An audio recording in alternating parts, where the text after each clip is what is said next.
Père, je te remercie parce que tu nous aides, tu nous éclaires, tu nous montres quel est notre héritage en Christ. Nous voulons, Seigneur, bénéficier de ta victoire, de ton héritage, de ta gloire, de ta bénédiction, Seigneur, en toutes choses, afin d'être forts, parce que nous savons, Seigneur, que ce sont les forts qui aident les faibles, Seigneur. Ce sont les gens bien portants qui aident les malades, Seigneur. Ce sont les riches qui aident les pauvres, Seigneur. Nous savons que ce sont tous ceux qui sont en haut qui aident ceux qui sont plus bas, Seigneur, à monter. Et Seigneur, nous voulons manifester l'amour, la grâce, la bonté, Seigneur. Et nous voulons, Seigneur, que notre esprit puisse être fort, très fort en toi. C'est pourquoi je prie pour que tu fortifies notre être intérieur dans le nom de Jésus. Amen. Gloire à Dieu. Vous aurez des cours sur la prière. Si pour certains, vous êtes encore un peu novice dans le domaine, on va vous faire des enseignements sur la prière, sur la foi. En tout cas, il y aura beaucoup, beaucoup de choses que d'abord vous allez connaître dans la parole de Dieu, puis bien sûr que vous allez apprendre à pratiquer dans vos vies spirituelles. Il y a plein de choses très, très, très intéressantes. Allez, on va reprendre notre verset qui est une grande fondation que l'apôtre Pierre a repris dans Actes chapitre 2. Je vous rappelle que c'est sur le baptême du Saint-Esprit. Vous avez encore 3 heures de cours sur le baptême du Saint-Esprit. Et la Bible nous dit dans Joël, soit c'est 2,28 dans certaines versions, et dans d'autres versions, c'est 3, chapitre 3, verset 1. Après cela, je répandrai mon esprit sur toute chair. Vos fils et vos filles prophétiseront, vos anciens ou vos vieillards auront des songes et vos jeunes gens auront des visions. Même sur les serviteurs et sur les servantes, c'est-à-dire des gens simples, inéduqués, même sans problème, comme sur les plus éduqués aussi d'ailleurs, je répandrai de mon esprit, je ferai paraître des signes dans le ciel sur la terre, du sang et du feu et des colonnes de fumée. Ça, c'est une autre partie, ce dernier verset, au verset 3, à la suite du verset 28, qui nous montre certaines choses sur la fin des temps. Donc, on prend qu'une partie. Alors, nous avons réfléchi un petit peu et nous avons vu dans la parole de Dieu qu'il y a certaines choses, certains enseignements. Je vous rappelle que vous êtes sous le Nouveau Testament, vous êtes nés de nouveau, vous êtes sous la Nouvelle Alliance. Donc, principalement, votre nourriture spirituelle, vous devez la puiser d'où?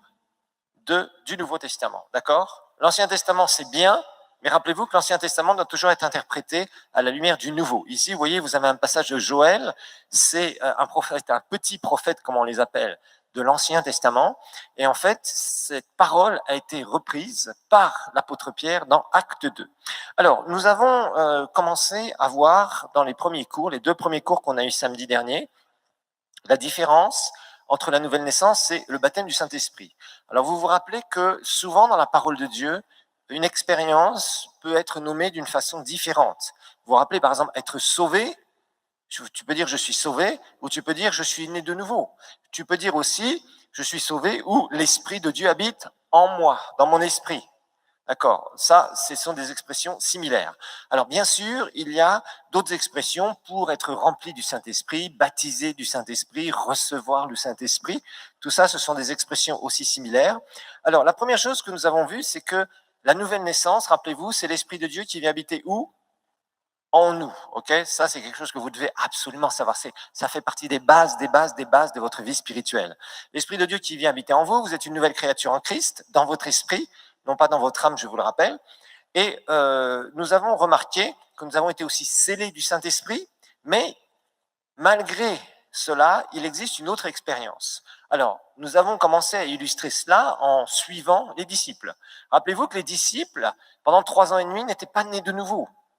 C'était des personnes qui étaient mortes spirituellement, je dis bien oui, mortes spirituellement, qui vont suivre Jésus. Et d'ailleurs, c'est pour ça qu'on voit certains d'entre eux faire des trucs, des fois, où Jésus les reprend sévèrement, même avec des mots durs, on pourrait dire, si on le regardait tel quel, en disant « Waouh, le Seigneur les traite de race de vipères, dur, dur, dur, arrière de moi Satan, Pierre se fait repousser. » Waouh, des choses vraiment très difficiles qui, pour nous, sont à la limite du compréhensible. Rappelons-nous, il n'était pas né de nouveau, donc il ne pouvait pas comprendre certaines choses spirituellement, comme vous et moi, on peut les comprendre à partir du moment où nous sommes nés de nouveau. Alors, nous avons remarqué que les disciples vont naître de nouveau quand? Quel passage? C'est bien, je vois que vous révisez bien vos cours, super. Jean 20, 22, bien sûr. On sait que ça se passe à peu près une semaine après la résurrection de Jésus, ok? Jésus apparaît à ses disciples, il souffle en eux, vous vous rappelez, Jean 20, 22, et il leur dit, recevez le Saint-Esprit, ils vont naître de nouveau à ce moment-là. C'est là où ils vont devenir de nouvelles créatures. Je vous rappelle que personne n'était né de nouveau avant que Jésus ne ressuscite d'entre les morts. Alors, vous avez certainement une question. Vous allez dire, oui, alors, ceux qui sont venus avant Jésus et qui sont morts, ils n'ont pas pu être sauvés. On expliquera certaines choses, ne vous inquiétez pas. Je vais vous faire un cours, je vous rappelle, c'est le gros cœur de la première année, qui s'appelle notre identification avec Christ, et je vais vous expliquer tout ça. Où est-ce que les saints de l'Ancien Testament allaient? Où est-ce que les croyants de l'Ancien Testament allaient? Je vous expliquerai tout ça. Nous allons étudier le monde invisible. J'ai un très bon enseignement là-dessus qui vous aidera à comprendre qu'il y a un monde visible devant vous et il y a un monde invisible tout autour de vous. Alors, on voit que les disciples sont nés de nouveau. Ensuite, on tourne vers les actes des apôtres. Et puis, on arrive au début des actes. Rappelez-vous que les actes, c'est écrit par Luc. Luc qui a écrit son deuxième livre. Le premier livre étant l'évangile de Luc, bien évidemment. Et il explique un petit peu ce qui va se passer entre le moment où Jésus apparaît et disparaît devant ses disciples, montrant des preuves de sa résurrection, comme le dit 1 Corinthiens chapitre 15. Et après, qu'est-ce qu'il va dire? Avant de retourner au ciel, il va leur dire, rappelez-vous, acte 1, verset 5 et verset 8, acte 1, 5 et 1, 8, donc verset 5 et verset 8, le Seigneur leur dit, car Jean a baptisé d'eau, verset 5, mais dans peu de jours, vous serez quoi? Baptisés d'Esprit Saint. Ok. Verset 8, Jésus leur dit, mais vous recevrez une puissance. Et là, il leur dit, le Saint-Esprit survenant, où ça? Sur vous. D'accord. Donc, vous avez bien compris qu'il y a une différence entre l'Esprit de Dieu en nous et l'Esprit de Dieu sur nous. Ok, c'est important. Dans l'Ancien Testament, vous ne verrez que des personnes qui ont reçu l'Esprit de Dieu sur eux. Rappelez-vous de l'histoire d'Élie et d'Élisée. Élisée va recevoir comme un manteau de gloire, une onction sur lui. L'Esprit de Dieu va venir sur lui. Partout, les prophètes de l'Ancien Testament recevaient l'Esprit de Dieu sur eux. Ils ne pouvaient pas naître de nouveau. Ils étaient dans certains ministères. Nous verrons qu'il y avait certains ministères dans l'Ancien Testament et que dans le Nouveau, il y en a beaucoup plus. Et notre tâche, notre mission est différente. Nous ne sommes pas orientés vers une nation qui est Israël. Nous sommes orientés vers le monde entier pour prêcher la bonne nouvelle avec la puissance de Dieu. Voilà. Vous recevrez une puissance, le Saint-Esprit survenant sur vous, vous serez mes témoins à Jérusalem, dans toute la Judée, dans la Samarie et jusqu'aux extrémités de la terre. Alors vous vous rappelez, Israël était constitué en 3 parties, ok? La Galilée au nord, la Judée avec Jérusalem au sud, et au milieu la bande de terre, rappelez-vous, Samarie. Ok, je vois que vous avez bien retenu la leçon. Alors, on a regardé dans le Nouveau Testament, il y a 3 onctions principales. La première, onction de la nouvelle naissance. Rappelez-vous que l'onction, c'est une mesure de l'Esprit de Dieu qui vient dans une personne ou sur une personne pour que cette personne puisse se tenir dans une position ou remplir une fonction que Dieu lui a assignée. Ça, c'est très important de comprendre cette définition. La nouvelle naissance nous donne la capacité de quoi? D'avoir la position de fils et de fille de Dieu. Ok. Légitime. Hein, tu n'es pas quelqu'un de bricolé. Non, non, non. Tu es légalement dans la famille de Dieu. C'est ce que Jésus a fait de toi. Il t'a légalement fait naître dans sa famille, la famille de Dieu. Rappelez-vous, hein, c'est une question de royaume. Royaume des ténèbres, appartenir à Satan, être du diable, fils et fille du diable. Et nous naissons de nouveau. Nous sommes adoptés légalement. C'est pas un bricolage. C'est pour ça que tu as une position légale, ce qui te permettra d'avoir aussi une autorité dans le nom de Jésus, d'exercer ta foi dans le nom de Jésus. Tu as des droits, tu as un héritage. Tu peux aussi te présenter devant ton Père céleste avec assurance parce que tu as été déclaré juste. Ça veut dire que Dieu a approuvé ta démarche de repentance, ta démarche d'accepter Jésus comme ton sauveur personnel, ta démarche de foi, et il a mis son sceau en toi.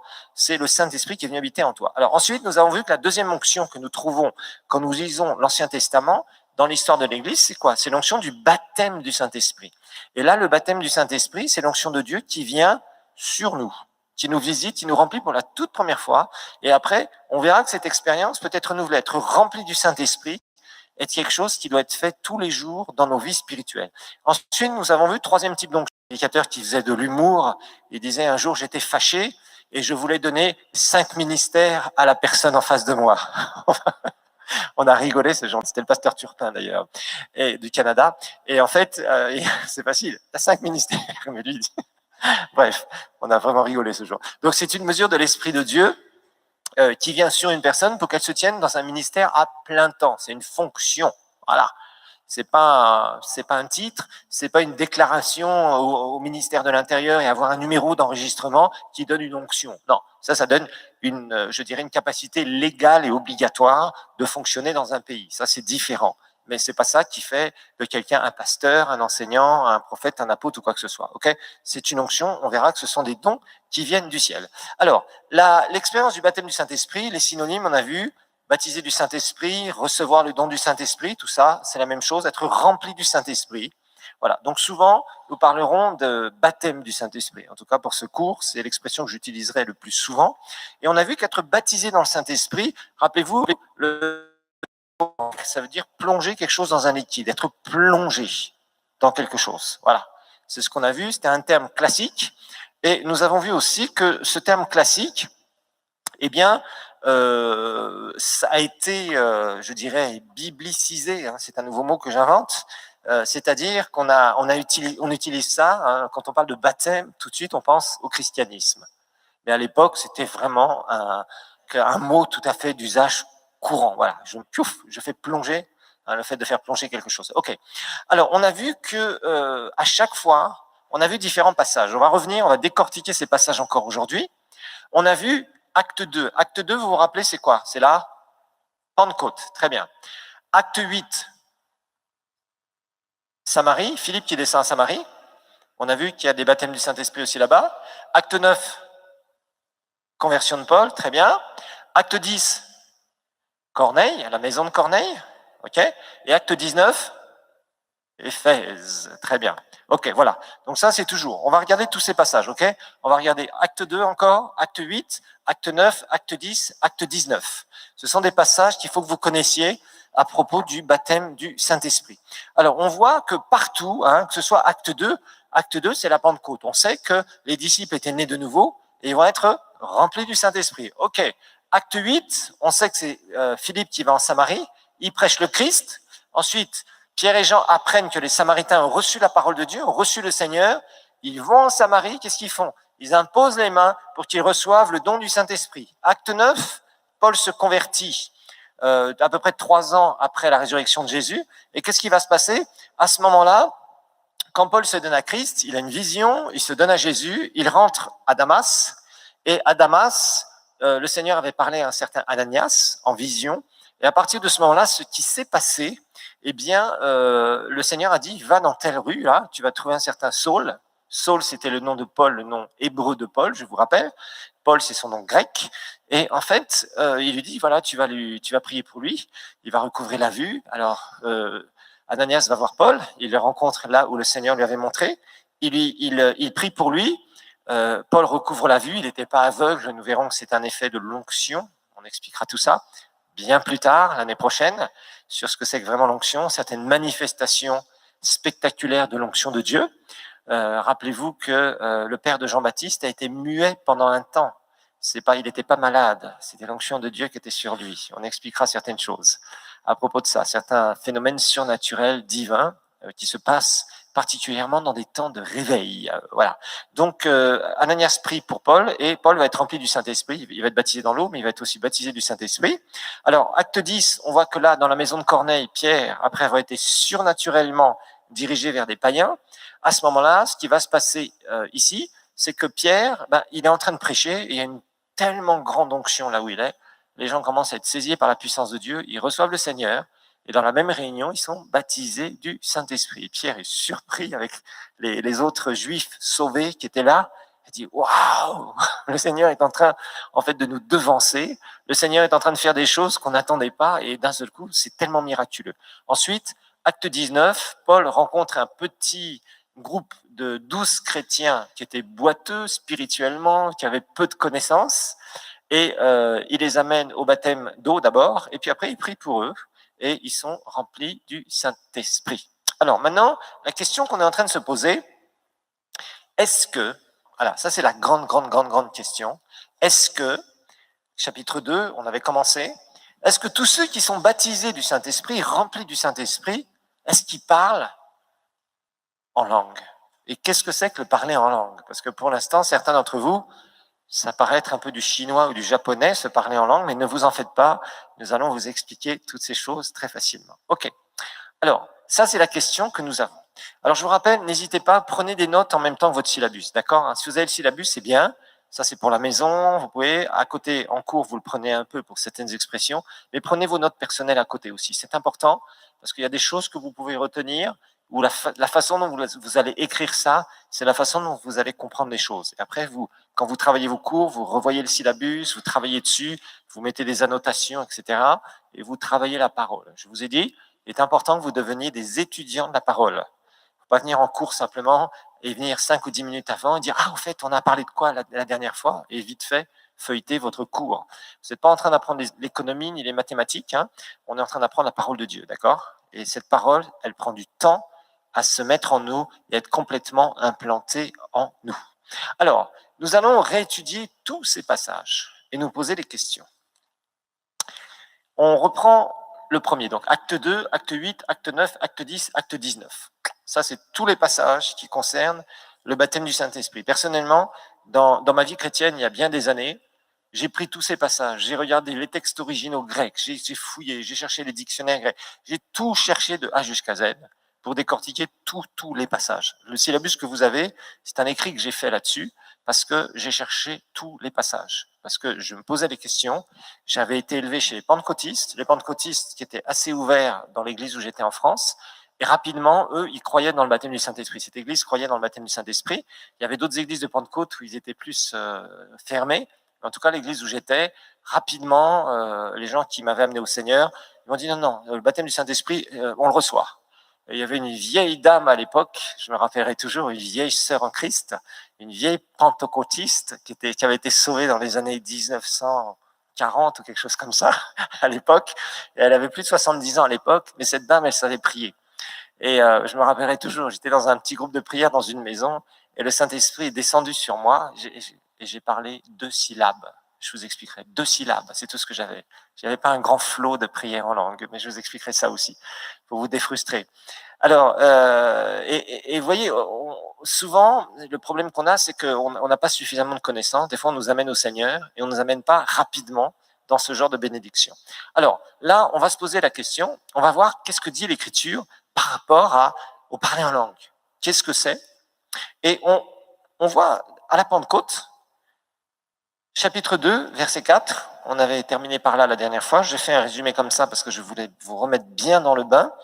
Il est dit, verset 4, « Ils furent tous remplis du Saint-Esprit et se mirent à parler dans d'autres langues selon ce que l'Esprit leur donnait de s'exprimer. » Ils furent tous remplis du Saint-Esprit. Alors on avait déjà remarqué une chose la dernière fois, c'est qu'ils ont tous été remplis du Saint-Esprit et se mirent à parler en langue, en d'autres langues.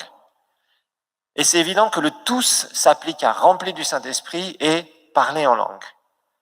Sinon, la Bible aurait dit, ils furent tous remplis du Saint-Esprit et certains se sont mis à parler dans d'autres langues et d'autres n'ont rien fait de spécial. Voyez? Donc c'est clair que dès la première expérience dans Acte 2 nous dit clairement qu'à partir du moment où ils ont été remplis du Saint-Esprit dans Acte 2, rappelez-vous, ils étaient 120 dans cette chambre haute, je vous ai expliqué ce que c'était, ils sont là, ils sont en prière, ils sont unis, ils veulent avancer avec le Seigneur, et qu'est-ce qui va se passer? C'est qu'ils sont tous remplis du Saint-Esprit, et sous-entendu, tous se mettent à parler dans d'autres langues. Alors on verra selon ce que l'Esprit leur donnait de s'exprimer, je vous expliquerai aussi ce que ça veut dire. Parce qu'il y a des gens qui pensent que c'est le Saint-Esprit qui les fait parler en langue. Non, le Saint-Esprit ne te fera jamais parler en langue, il t'inspirera. On va découvrir ça. Alors, quand Pierre commence à prendre la parole, c'est assez intéressant. On va regarder les versets suivants. Juste comme ça, on va jeter un petit coup d'œil. Verset suivant, verset 5, etc. Si on peut les afficher, merci. Là, Pierre va prendre la parole. Et à partir du verset 5, il y avait en séjour à Jérusalem des Juifs, hommes pieux de toutes les nations qui sont sous le ciel. Verset suivant, s'il vous plaît, merci. Au bruit qui eut lieu. Apparemment, il y avait du bruit. Ils étaient 120, ils ont été remplis du Saint-Esprit, mais apparemment, ils ont été visités par la puissance de Dieu. Je suis toujours étonné. Vous savez, le mercredi soir, ici, on a des réunions d'onction. Et franchement, la puissance de Dieu vient régulièrement nous visiter.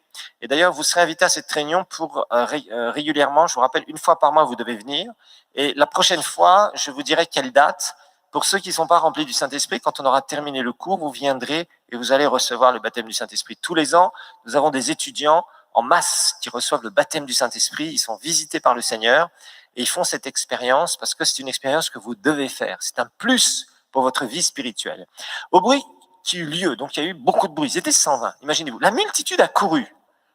Imaginez, il devait y avoir énormément de bruit parce que pour que 120 personnes attirent plus de 3000 personnes, parce qu'il y a plus de 3000, il y a 3000 personnes qui se sont données à Christ après le sermon de Pierre. Donc peut-être qu'il y avait 4000 personnes, 5000 personnes, une foule qui est venue autour de cette maison, tellement ils ont été visités. La multitude a couru, ils ne sont pas venus doucement en marchant. Et la Bible nous dit qu'ils sont venus en courant, ils se sont dit qu'est-ce qui se passe? Et elle fut confondue parce que chacun les entendait parler dans sa propre langue. Alors ça, on expliquera ça un peu plus tard aussi. Verset 7.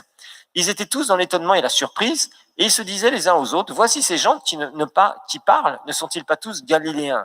Alors galiléens, nord d'Israël, et souvent quand on disait à quelqu'un, ah, toi tu es un galiléen, ça veut dire, bon, tu es quelqu'un de simple, quoi, pas très éduqué. Ça voulait dire, en gros, c'était un peu ça. Parce que Jérusalem était dans le sud, il y avait l'éducation, surtout dans la capitale. Les Galiléens n'avaient pas une réputation d'être des gens très éduqués. Alors, verset 8, merci. Et comment les entendons-nous parler dans notre propre langue, à chacun dans notre langue maternelle? Verset 9. Parthes, Mers, Élamites, ceux qui habitaient la Mésopotamie, la Judée, la Cappadoce, le Pont, l'Asie. Bon, je ne vais pas tout expliquer tout ça parce que ce serait un peu long. La Phrygie, la Pamphylie, l'Égypte, territoire de la Libye voisine de Cyrène, ceux qui sont venus de Rome, juifs et prosélytes. Verset suivant, Crétois et Arabes, comment les entendons-nous parler dans nos langues des merveilles de Dieu? Ah, ils parlaient des merveilles de Dieu. Ok, verset 12. Ils étaient tous dans l'étonnement et ne sachant que penser, se disaient les uns aux autres, que veut dire ceci? Mais d'autres se moquaient et disaient, oh, ils sont ivres, ils sont pleins de vin doux. Apparemment, ils avaient un comportement qui n'était pas tout à fait sobre dans l'esprit. Alors Pierre, se présentant avec les 11, éleva la voix et leur parlait en ces termes. Hommes juifs, et vous tous qui séjournez à Jérusalem, sachez ceci et prêtez l'oreille à mes paroles. Verset suivant. Ces gens ne sont pas ivres comme vous le supposez, car c'est la 3e heure du jour, 9 heures du matin. Verset 16. Mais c'est ici ce qui était dit par le prophète Joël, et après il va citer le verset que nous venons de lire tout au début du cours. Dans ces derniers jours, dit Dieu, je répandrai de mon esprit, etc., etc. Alors, qui était étonné? Qui était étonné? La foule. Est-ce que les disciples étaient étonnés? Apparemment, non. Ceux qui étaient étonnés dans cette histoire, c'était tous les gens qui sont venus à courir et qui disaient, mais qu'est-ce qui se passe ici? Qu'est-ce qui se passe ici? Les disciples, les 120, dont les 11 plus les autres qui étaient là, qui s'étaient joints à ce groupe. Il y avait d'ailleurs Marie, la mère de Jésus, qui était dans ce groupe. La Bible nous le dit au chapitre 1. Et en fait, on s'aperçoit qu'ils étaient là, ils étaient dans la prière, et d'un seul coup, l'Esprit de Dieu vient et bam, les visite par un esprit de réveil extraordinaire. Et qui est étonné? Pierre? Est-ce que Pierre était en train de dire, mais Seigneur, qu'est-ce qui se passe autour de nous ici? Qu'est-ce que c'est que c'est quoi ces langages? Je ne comprends pas, etc. Pourquoi est-ce que Pierre n'était pas étonné à votre avis? C'est très simple. Jésus avait prophétisé dans Marc 16. Marc 16, verset 17. Jésus leur avait prophétisé ça. Jésus leur avait prophétisé ce miracle à l'avance. Vous savez, Jésus a donné plusieurs fois des prophéties dans les évangiles qui se sont accomplies. Des fois quelques heures plus tard, des fois quelques jours plus tard, des fois quelques semaines plus tard. Jésus, ici, va prophétiser des choses que les disciples vont vivre, puis après, donc, certains qui vont devenir apôtres, qu'ils vont vivre. Regardez ici. Voici les miracles. Les miracles. Un miracle, c'est une intervention divine dans le cours de la nature. C'est ça un miracle. Un miracle, c'est une intervention divine dans le cours de la nature. Notez ça quelque part. Un miracle, c'est une intervention divine dans le cours de la nature. C'est ça un miracle. Un miracle, c'est Dieu qui vient et qui stoppe ou qui fait certaines choses qui changent le naturel, le cours de la nature. Par exemple, quand Dieu a ouvert la mer Rouge au travers de son serviteur Moïse, il y a eu un miracle, parce qu'une mer qui s'ouvre en deux et où on peut passer au sec, au travers, ça n'existe pas, c'est pas naturel. Ça défie la loi de la gravité. Bon. Voici les miracles.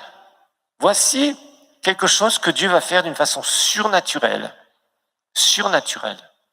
dans le cours de la nature, qui accompagneront ceux qui auront cru. En mon nom, ils chasseront les démons. Et regardez bien ici, ils parleront de nouvelles langues. On étudiera un peu plus tard cette expression. Jésus avait prophétisé à ses disciples. Et ça s'est passé quand? À la Pentecôte, pour eux. Mais remarquez, il est dit, voici les miracles qui accompagneront quoi? Les apôtres, les prophètes, les pasteurs, les enseignants, les évangélistes, pas seulement. Ceux qui auront cru. C'est-à-dire ceux qui sont nés de nouveau. Voici les miracles qui seront pour ceux qui sont nés de nouveau. Voilà, qu'on a le droit de vivre en tant que nouvelle créature en Christ. Donc, on revient à Acte 2 et on s'aperçoit qu'ils vont tous se mettre à parler en langue parce qu'ils sont remplis du Saint-Esprit. Et Pierre n'est pas étonné parce que Jésus leur avait déjà dit, il les avait prévenus, il leur avait dit, voilà, voici les miracles qui vont venir sur vous, voici ce qui va se passer. Et certainement que les disciples, je suppose, je n'ai pas de preuves scripturaires telles quelles, mais je suppose que les disciples ont dû dire à Jésus, mais bon, des démons on a vu, mais des nouvelles langues, c'est quoi Seigneur? Et certainement que le Seigneur leur a expliqué certaines choses. Rappelez-vous que Jésus a apparu à ses disciples et pendant une quarantaine de jours, il est apparu et disparu après sa résurrection. Et à ce moment-là, Jésus les a instruits sur le royaume de Dieu. Et une partie de la bénédiction du royaume après la nouvelle naissance, le B, comme je l'appelle, le B de la vie chrétienne, c'est quoi? Le baptême du Saint-Esprit, accompagné du signe du parler en langue. Alors, acte 2, c'est facile à interpréter. On voit, ils sont remplis du Saint-Esprit. Pierre n'est pas surpris, il va prêcher ce jour-là. 3000 personnes vont se donner à Christ, vont se repentir, vont être complètement bouleversés par la puissance de Dieu. Alors, acte 8. Acte 8, c'est un des passages où on n'a pas, je dirais, où c'est pas explicitement dit, c'est-à-dire où on n'a pas cette expression, ils se mirent à parler dans d'autres langues. Alors je vous rappelle, acte 8, c'est Philippe qui descend en Samarie, il prêche Christ, il y a signes, prodiges et miracles. Rappelez-vous d'une chose, un vrai évangéliste ne prêche pas seulement. Un exhortateur, ce qu'on appelle, peut prêcher et amener des gens à Christ, et un vrai évangéliste, Dieu le revêt de ses dons. Et là, il y a des miracles, il y a des choses qui se produisent, il y a des délivrances, etc., des vies transformées puissamment. Verset 14, il est dit, acte 8, quand les apôtres qui étaient à Jérusalem, ayant appris que la Samarie avait reçu la parole de Dieu, donc ils sont nés de nouveau, ils s'étaient baptisés, ils envoyèrent Pierre et Jean. Ceux-ci arrivés chez les Samaritains prièrent pour eux pour qu'ils reçoivent le Saint-Esprit. Donc, recevoir le Saint-Esprit. Car il n'était encore descendu sur aucun d'eux. Donc, on voit, c'est pas la nouvelle naissance, c'est le baptême du Saint-Esprit. Ils avaient seulement été baptisés, au nom, reviens au verset 16, s'il te plaît, merci. Ils avaient seulement été baptisés, sous-entendu dans l'eau, ça c'est clair, au nom du Seigneur Jésus. C'est normal, quand on croit, on se fait baptiser par immersion, et on vit aussi d'autres expériences avec le Seigneur. Verset 17. Alors Pierre et Jean leur imposèrent les mains, et ils reçurent le Saint-Esprit. Verset 18. Lorsque Simon, c'était un ancien sorcier qui venait tout juste de se convertir, vit que le Saint-Esprit était donné par l'imposition des mains des apôtres, il leur offrit de l'argent. Verset 19. En disant, accordez-moi aussi ce pouvoir, cette puissance, afin que celui à qui j'imposerai les mains reçoive le Saint-Esprit. Verset 20. Et Pierre lui dit, que ton argent périsse avec toi, puisque tu as cru que le don de Dieu s'acquérait à prix d'argent. Pierre, il n'était pas tendre, il était direct et il avait raison. Verset 21. Il n'y a pour toi, regardez bien, ni part ni lot dans cette affaire, car ton cœur n'est pas droit devant Dieu. Stop ici, merci. Alors, il y a plusieurs choses qu'on va remarquer. D'abord, au verset 18, vous savez, Simon, on a son histoire un peu plus haut. Quand on voit au verset 9, juste, verset 9, acte 8, si vous lisez toute cette histoire, vous voyez que Philippe descend en Samarie, prêche le Christ, signes, prodiges et miracles. Il y a plein de démoniaques qui étaient délivrés, les démons criaient d'une voix forte, nous dit le verset 7. Beaucoup de paralytiques et de boiteux furent guéris, Vraiment, on voit vraiment que la puissance de Dieu se manifeste au travers de l'évangéliste Philippe. Et la Bible nous dit, verset 8, il y a une grande joie dans cette ville. Et après, verset 9, il y avait auparavant dans la ville un homme nommé Simon qui se donnait en tant que personnage important. Il exerçait la magie, donc trafiquait avec les démons, et provoquait l'étonnement du peuple de la Samarie. Verset 10, tous, depuis le plus petit jusqu'au plus grand, l'écoutaient attentivement et disaient, celui-ci est la quoi? Puissance de Dieu. Bien sûr, c'était de la tromperie, c'était de la puissance satanique, celle qui s'appelle la grande. Ils s'attachaient à lui parce qu'il les avait longtemps étonnés par ses procédés magiques. Et verset 12, il va se donner à Christ, vraiment. Verset 12 et verset 13, qu'est-ce qu'ils voyaient? Mais quand ils eurent cru à Philippe, qui leur annonçait la bonne nouvelle du royaume de Dieu. Rappelez-vous, quand on évangélise, on annonce la bonne nouvelle du royaume. Rappelez-vous que la Bible, c'est l'histoire d'un royaume. Il faut toujours s'en rappeler de ça. Et du nom de Jésus-Christ, hommes et femmes se firent baptiser. Verset 13, Simon lui-même crut. Et après avoir été baptisé, il ne quittait plus Philippe et voyait avec étonnement les miracles et les grands prodiges qui s'opéraient. Qu'est-ce qui a attiré Simon pour qu'il se donne au Seigneur? Les miracles, le surnaturel. Pourquoi? Parce que c'était un ancien sorcier qui se donne à Christ. Et les sorciers essayent de faire une chose, ils essayent d'attirer les gens par quoi? Par des soi-disant miracles, bien sûr des miracles sataniques. Ils guérissent soi-disant d'un côté et ils rajoutent 10 fois plus de démons de l'autre côté. Voilà, c'est comme ça en gros que ça marche la sorcellerie. C'est les mensonges du diable. Ils disent qu'ils font du bien d'un côté, certains peut-être, il y a longtemps avant de vous donner à Christ, vous étiez dans les histoires de sorcellerie, vous avez payé des gens à Bouyenzi ou je ne sais où, là, et pour faire des trucs, ou à l'intérieur du pays, etc., etc., et vous êtes fait tromper par ces histoires sataniques. C'est des trompeurs. Je vous montrerai le mensonge gigantesque de Satan dans la sorcellerie. Ça, c'est très important à comprendre. Nous étudierons ça quand nous allons étudier le monde invisible. Je vais vous faire pas mal d'enseignements sur toute une partie du monde invisible quand nous étudierons le cours sur notre identification avec Christ. Alors, cet homme était attiré par quoi? Par les miracles. Il s'est donné à Christ parce qu'il a vu vraiment que ce Jésus, c'était pas des trucs qu'il faisait comme lui il faisait. Il faisait de puissants miracles au travers de Philippe. Donc, il est attiré par ça. Vraiment, ce qui l'attirait, Simon, c'est clair, c'était le surnaturel. Il se donne à Christ, il se repent, il se donne à Christ. Ensuite, quand Pierre et Jean viennent, là, on voit Pierre et Jean qui viennent, qui imposent les mains aux gens, et il y a une puissance, la puissance de Dieu qui se manifeste. Et Simon est attiré par quoi? Par quelque chose. La Bible nous dit, verset 18, lorsque Simon vit, verset 18, lorsque Simon vit, du verbe voir, ça veut dire qu'il y a quelque chose qu'il a vu. Et apparemment, c'était pas le genre de gars qui était impressionnable par des petites choses. Il s'est aperçu qu'il y avait quelque chose de puissant encore. Il avait déjà vu Philippe, l'évangéliste, faire de puissants miracles, voir des boiteux qui marchaient, des paralytiques qui se levaient, etc., etc., des démons qui étaient chassés. Il voyait vraiment la puissance de Dieu. Et là, il était comme ça et il a commencé à dire, waouh, moi aussi je suis pécheur, il faut que je me repente. Il s'est repenti. Et quand Pierre et Jean sont venus, il a encore été étonné par quoi? Par la gentillesse de Pierre et Jean? Non. Ce qui l'attirait, c'était la puissance. Il a vu qu'il y avait quelque chose qui ne nous est pas bien décrit ici. Mais il a vu que quand Pierre et Jean sont venus en Samarie, là, il y a quelque chose qui s'est produit chez les gens. Ils ont été remplis du Saint-Esprit. Il a vu quelque chose. Il a vu quelque chose. Il a vu la puissance de Dieu. Si vous êtes habitué à la puissance de Dieu, quand la puissance de Dieu remplit quelqu'un, il y a des gens qui tombent sous la puissance de Dieu. Il y a des gens qui sont tellement remplis que vraiment, ils sont envahis par la présence de Dieu. Et ça, c'est merveilleux. C'est des choses qu'on peut vivre encore et qu'on vit régulièrement. Et ça fait partie de la vie chrétienne, la vie spirituelle. Rappelez-vous, le monde spirituel est immensément puissant par rapport au monde naturel. Rappelez-vous que c'est à partir, Dieu est esprit, et c'est lui qui a tout créé.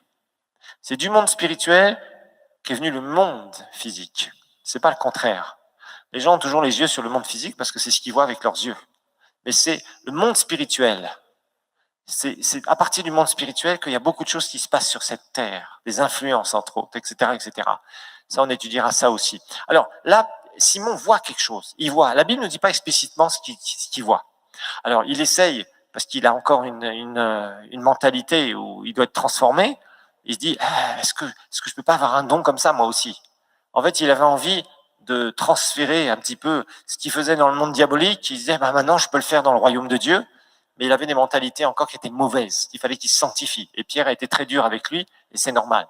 Il leur offrit de l'argent. Verset 19, regardez bien ici. Verset 19. Il dit, bon, accordez-moi aussi ce pouvoir. Donc, pouvoir, c'est puissance. Ensuite, verset 20. La Bible va nous dire quelque chose ici. Et Pierre lui dit que ton argent périsse, etc., etc. Verset 21. Il n'y a pour toi, regardez bien, ni part ni lot dans cette affaire. Alors, le mot, c'est ni part, avoir une partie. En fait, littéralement, c'est étonnant, mais c'est le mot, je vais un peu plus loin pour ceux qui pourront comprendre, c'est le mot logos ici. En fait, Pierre est en train de lui dire, tu n'as rien à faire dans cette histoire de parler, de quelque chose de vocal. C'est ça que Pierre lui dit exactement. C'est clair qu'il y a une question vocale ici. C'est dans cette affaire, ni l'eau ni part dans cette affaire. C'est cette histoire de parler, sous-entendu, parler en langue, si on connaît. Acte 9 maintenant. Nous allons voir acte 9. Nous allons voir Paul qui se donne à Christ. Paul qui se donne à Christ. Verset 17. 9, 17. Paul se donne à Christ. Ananias sortit, rappelez-vous de cette histoire, je vous l'ai raconté encore tout à l'heure. Et lorsqu'il fut arrivé dans la maison, il imposa les mains à Saul, rappelez-vous, le nom hébreu de Paul, en disant, Saul, mon frère, il était sauvé. Le Seigneur Jésus qui t'est apparu sur le chemin par lequel tu venais m'a envoyé pour que tu recouvres la vue et que tu sois quoi? Rempli du Saint-Esprit. Rempli du Saint-Esprit. Effectivement, Ananias va prier pour lui. Et là, il nous est rien dit dans la parole de Dieu. Par contre, nous savons que dans 1 Corinthiens 14, verset 18, 1 Corinthiens 14, 18, 1 Corinthiens 14, 18, la parole de Dieu va nous montrer, c'est Paul qui nous parle de sa vie spirituelle, et il va nous dire, dans 1 Corinthiens 14, 18, je rends grâce à Dieu de ce que je parle en langue, et vous remarquerez un singulier ici, je vous expliquerai pourquoi, plus que vous tous. Donc nous savons que Paul lui-même qui a enseigné sur la prière en langue au début du chapitre 14, que nous étudierons aussi en deuxième année. Je vous ferai verset par verset l'étude du chapitre 14, parce que de 1 Corinthiens, parce qu'il y a beaucoup de gens qui interprètent très très mal, certains passages de 1 Corinthiens 14. Alors, juste pour vous dire, pour ceux qui sont un peu plus avancés dans la parole de Dieu, vous avez certainement cette question. Il y a des versets de la Bible, dans le Nouveau Testament, qui disent « Tous parlent-ils en langue ?» Il y a un verset comme ça dans 1 Corinthiens 12. Ça, je le dis, les autres n'écoutez pas, c'est pas grave. Je vous ferai ces commentaires plus tard quand vous serez plus habitués à certaines choses. Alors simplement pour la petite histoire, parce que c'est certainement une question qu'un certain nombre d'étudiants ont, quand vous connaissez bien la Bible, vous êtes aperçu que, bien, on parle de la prière en langue, du parler en langue, avec le baptême du Saint-Esprit, mais quelque part dans 1 Corinthiens 12, on va parler des dons spirituels. Il est parlé d'un des dons spirituels qui est le parler de diverses langues. Et nous expliquerons, vous aurez un cours en deuxième année sur les 9 dons spirituels. Je vous dis tout pour la deuxième année, vous avez de la chance aujourd'hui, hein, vous en faites pas. Vous allez apprendre beaucoup de choses. Ce que je veux vous montrer, c'est que des fois, il y a des questions qui sont suscitées et qui n'ont pas leur place. Voilà, tout simplement. Parce que parfois, tu vas dire, non, non, non, la Bible dit dans 1 Corinthiens 12, est-ce que tous sont-ils apôtres? Non. Tous sont-ils prophètes? Non.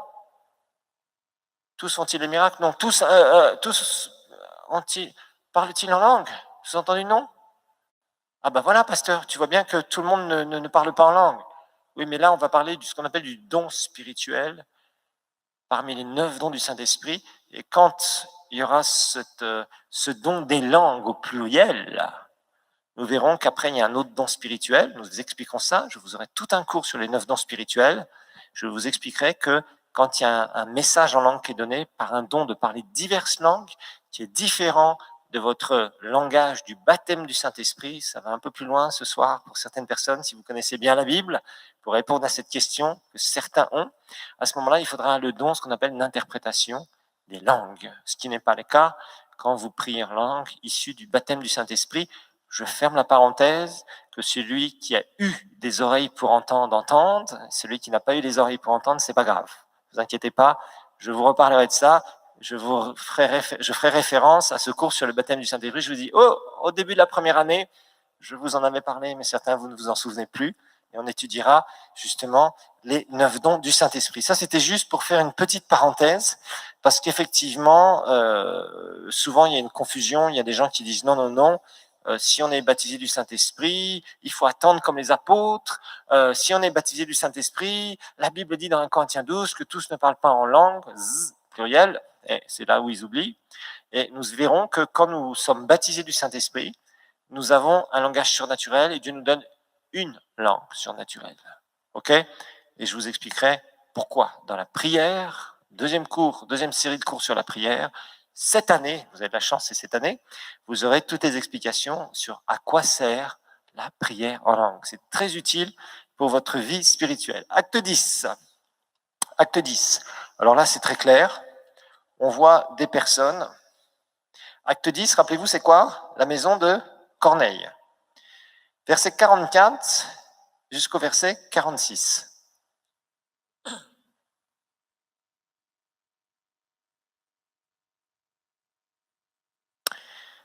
Alors, verset 44 au verset 46. Donc, rappelez-vous, Pierre est là, il prêche à des païens, donc des gens qui ne sont pas de la souche d'Israël. Il a reçu une vision pour le faire. C'est la première fois que l'évangile est apporté aux païens de cette manière-là. Et Pierre va dans la maison d'un païen. Rappelez-vous, dans la loi de Moïse, c'était aller se rendre impur. Aller chez un païen, tu étais impur. Quand tu sortais de chez le païen, tu devais faire des rites de purification. Rappelez-vous, c'était pour qu'ils n'étaient pas sauvés. Dieu voulait tout le temps qu'ils se sanctifient. Pourquoi? Parce que très souvent, leur problème, c'est qu'après, ils se faisaient influencer par les païens et ils allaient adorer leur Dieu, leur truc satanique. Et rappelez-vous qu'Israël a été puni sérieusement, a été déporté pendant 70 ans au 6e siècle avant Jésus. Rappelez-vous, Nabuchodonosor, nous l'avons vu, le roi babylonien.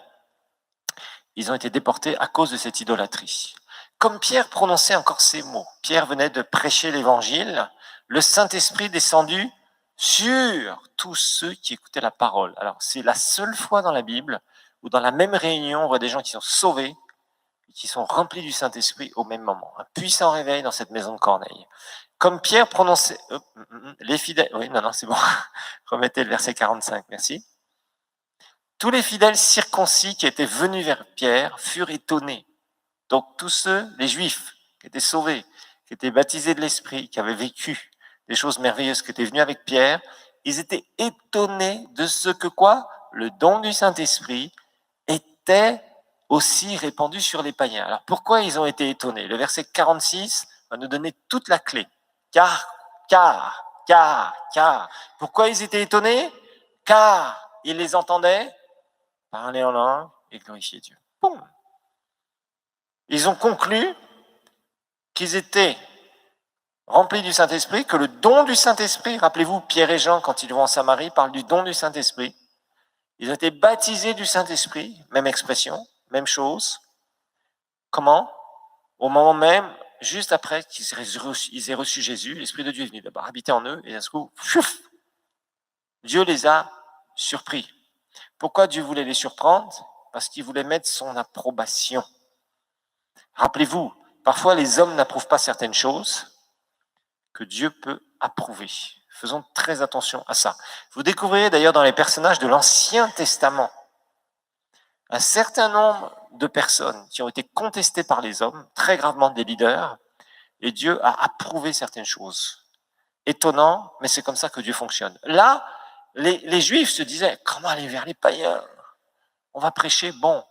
Apparemment, Pierre, tu dis que tu as reçu une vision, le Saint-Esprit t'a dit d'aller suivre les personnes que Corneille avait envoyées pour te chercher, surnaturellement, selon l'ordre de l'ange, ok, on y va, on va voir ce qui se passe. Pierre commence à prêcher, et là, d'un coup, bam, la puissance de Dieu tombe. C'est extraordinaire. Et il conclut que Dieu a approuvé ces païens dans leur repentance parce qu'il les a aussi baptisés du Saint-Esprit. Pourquoi il conclut ça? Car il les entendait parler en langue. Verset 47. Voilà ce que Pierre va dire. Il a dit, Pierre dit, Pierre il était là, bon Seigneur, qu'est-ce que je peux faire maintenant? Tu as approuvé ce que tu approuves, qui suis-je pour le désapprouver? C'est ça. Alors Pierre dit, peut-on refuser l'eau du baptême d'eau, à ceux qui ont reçu le Saint-Esprit aussi bien qu'à nous? Ça veut dire, ce que nous avions vécu quelque temps plus tôt, c'était peut-être quelques mois plus tôt à l'époque, je ne sais plus exactement, j'avais noté ça dans mes oui, c'était plus que quelques mois plus tôt, effectivement, même beaucoup plus que ça. C'était environ 42, 33, 49 9 ans plus tard, excusez-moi. Donc, la puissance de Dieu est tombée et ils ont conclu, écoutez, franchement, là, nous, on peut seulement dire, obéir au Seigneur. Dieu a approuvé ces païens-là, ils sont vraiment repentis, ils sont sauvés, c'est clair, ils ont même été remplis du Saint-Esprit. Est-ce qu'on peut les empêcher de prendre l'eau du baptême? Non. Et ils l'ont fait. Alors, ce qui est intéressant, c'est comment Pierre, au chapitre 11 des Actes, vous savez, quand vous étudiez l'Écriture, il faut fouiller, il faut chercher, il faut creuser, il faut être comme un chercheur d'or. Vous savez, les chercheurs d'or, ils font des trous partout, ils cherchent là, ils découvrent un peu d'or ici, ils disent, apparemment il y en a un peu, ils continuent à creuser tout autour, puis des fois, il y a juste quelques pépites qui les intéressent. Alors ils cherchent ailleurs, ils creusent plus loin, ils cherchent encore. Et au bout d'un moment, ils disent, là apparemment il y a un peu plus. Ils continuent à creuser, et ils voient une immense veine, ce qu'on appelle une veine là, de pépites d'or. Et là ils disent, ça y est, là, j'ai la richesse devant moi. C'est la même chose dans la parole de Dieu. Vous devez être des passionnés. Ne lisez pas quelques versets à droite à gauche.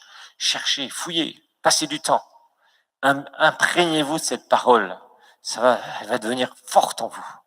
Forte en vous. Alors, ce qui va se passer, on va lire à partir du verset 12, et c'est intéressant. Pierre va revenir à Jérusalem avec les autres. Alors, les apôtres avaient appris que Pierre, il avait été chez les païens. Et là, vous savez, ils avaient un problème, c'est qu'ils sortaient de 1500 ans de loi juive. Et là, c'était la grâce. Et nous avons les écrits de Paul qui nous montrent bien que nous sommes sous la grâce, que la loi a été accomplie, etc., etc., etc.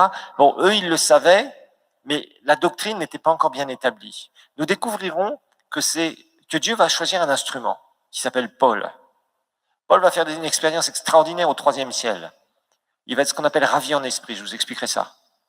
Et Dieu va l'instruire sur le royaume de Dieu. Et Paul va vraiment mettre la doctrine de l'Église par écrit, au travers de ses lettres, au travers de tout ce qu'il avait reçu de la part du Seigneur. Pierre, Jean, Jacques, tous les autres apôtres qui étaient là, pour ceux qui étaient encore vivants, certains avaient été assassinés, se sont retrouvés avec au départ un peu de fusion au début de l'histoire de l'Église. Parce qu'il y avait le judaïsme qui était là, la loi, puis en même temps, d'abord les Juifs se sont convertis. Tant que les Juifs se sont convertis, bon, c'était pas encore trop compliqué. On faisait la grâce et encore de la loi. Et petit à petit, on étudiera ça, vous le verrez dans les survols du Nouveau Testament. Il va y avoir la majorité. Au début, la majorité, ce sont des Juifs qui vont se donner à Christ, au début de l'histoire de l'Église. Et quelques années plus tard, ça va être les païens qui vont se donner à Christ en masse. Et l'Église de Jérusalem, qui était la première au départ, c'était l'épicentre du réveil, va commencer à diminuer en puissance, elle va être persécutée aussi, il y a eu beaucoup de choses qui vont se passer.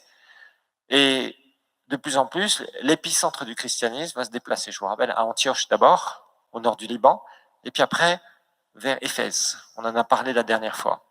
Et ce qui va se passer, c'est que ils étaient là, ils reviennent, et les apôtres commencent à les regarder. Pierre, tu as été chez un païen. Et Pierre va devoir se justifier. Il y avait encore des mentalités religieuses. Alors, malgré toute la puissance de Dieu qu'ils voyaient, ils avaient du mal encore, c'est normal. On peut les comprendre. Ils n'avaient pas autant d'enseignements qu'on a nous aujourd'hui. Ils l'ont eu après, au travers des lettres de Paul, que Pierre, d'ailleurs, dans un de ses épîtres, reconnaîtra que Paul avait reçu une très grande sagesse de la part de Dieu. et qui disait parfois même, il y avait des choses que Paul écrivait qui n'étaient pas toujours faciles à comprendre. Dans une de ses épîtres à Pierre, c'est écrit. Alors, ce qui va se passer, c'est que là, au chapitre 11, Pierre va devoir se justifier avec ses amis. Donc, il explique ce qui s'est passé, comment il a vu la nappe descendre, tu, Pierre, je n'ai jamais rien mangé d'impur, Seigneur. Ce que je considère comme pur ne le considère pas comme impur, dit le Seigneur dans Acte 10, tout ça.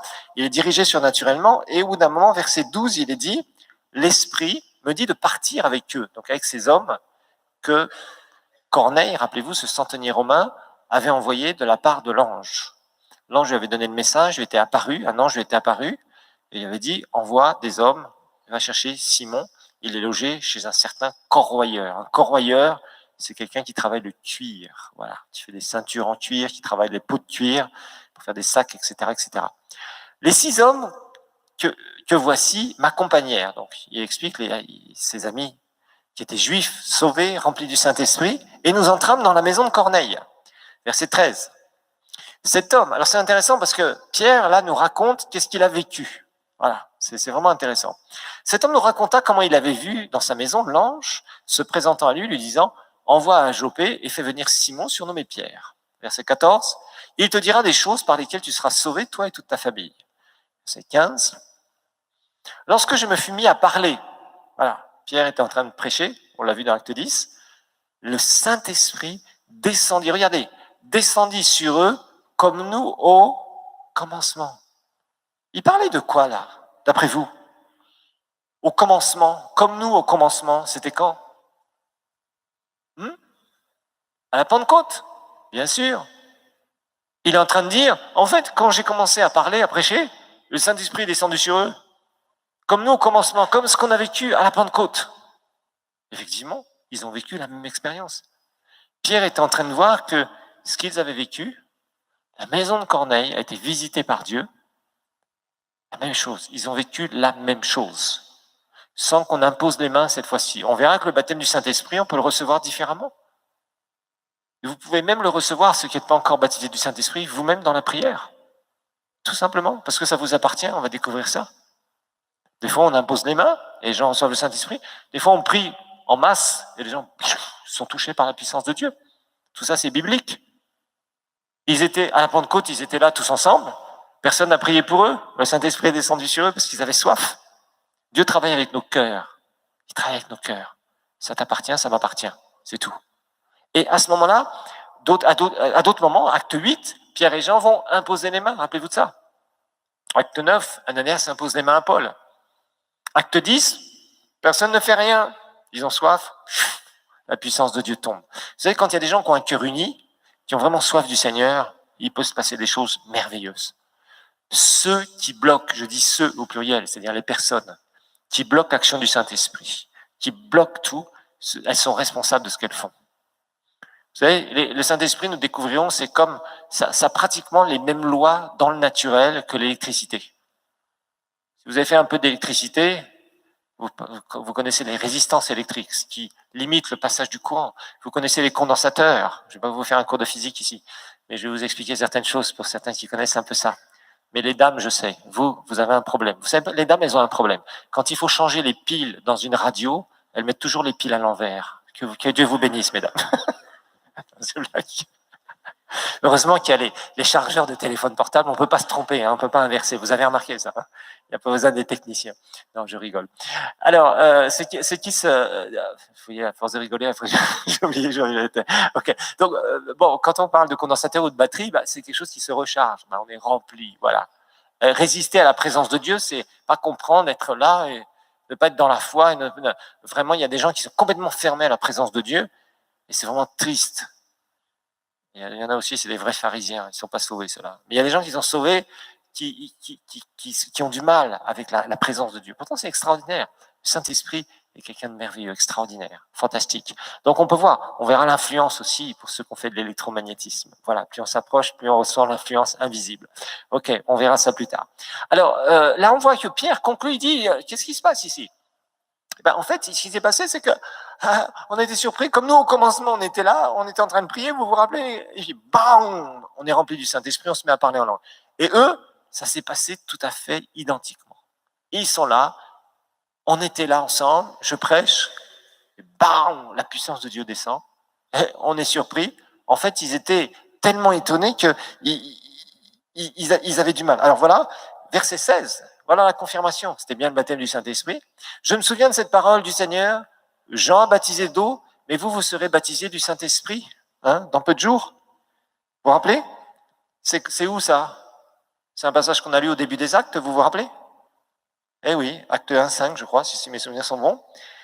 Dans peu de jours, vous serez baptisés du Saint-Esprit. Voilà. Donc, Corneille, la maison de Corneille, ils ont été baptisés du Saint-Esprit, comme les apôtres au commencement. Ils ont été remplis du Saint-Esprit. Qu'est-ce qu'ils ont manifesté? De parler en langue.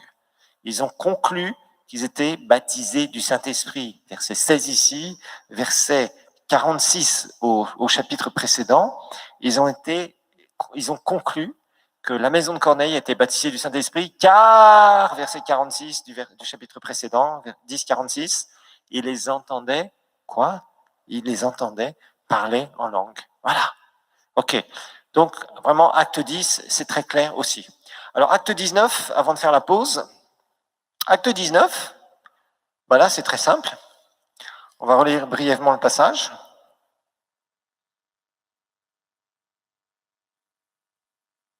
Verset 1, et on va lire jusqu'au verset 7. 1 à 7. Pendant qu'Apollos était à Corinthe, Paul, après avoir parcouru les hautes provinces de l'Asie à l'Asie mineure, arriva à Éphèse, ouest de la Turquie, rappelez-vous. Ayant rencontré quelques disciples, il leur dit, avez-vous reçu le Saint-Esprit? Ah, encore, avez-vous reçu le Saint-Esprit? Quand vous avez cru, c'est-à-dire quand vous avez été sauvés. Ils répondirent, nous n'avons même pas entendu qu'il y ait un Saint-Esprit. Verset 3. Ils dirent, de quel baptême avez-vous donc été baptisés? Ils répondirent, du baptême de Jean. J'ai déjà commenté ça, vous vous rappelez? Alors Paul dit, Jean a baptisé du baptême de repentance, ou en vue de la repentance, disant au peuple de croire en celui qui venait après lui, c'est-à-dire en Jésus. Verset 5, sur ces paroles, ils furent baptisés d'eau au nom du Seigneur Jésus. Verset 6, alors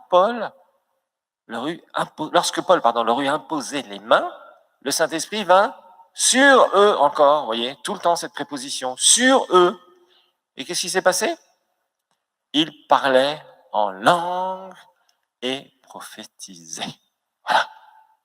Donc là encore, on voit qu'une personne qui est baptisée du Saint-Esprit, il y a ce que les pentecôtistes ont appelé, et je suis entièrement d'accord avec cette expression, un signe initial. Quand une personne est baptisée du Saint-Esprit, remplie du Saint-Esprit la première fois, il y a un signe initial qui s'appelle le parler en langue. Ou si vous préférez, si l'expression signe initial vous dérange un petit peu, ça veut dire ni plus ni moins que c'est une preuve. Voilà, la preuve qu'une personne est baptisée du Saint-Esprit, c'est qu'elle prie en langue. Et nous découvrirons ce que c'est que la prière en langue. Ne vous inquiétez pas, dans les mois qui vont venir, vous allez tout savoir sur la prière en langue. On fait une petite pause et on prend le 4e cours dans quelques minutes. Merci.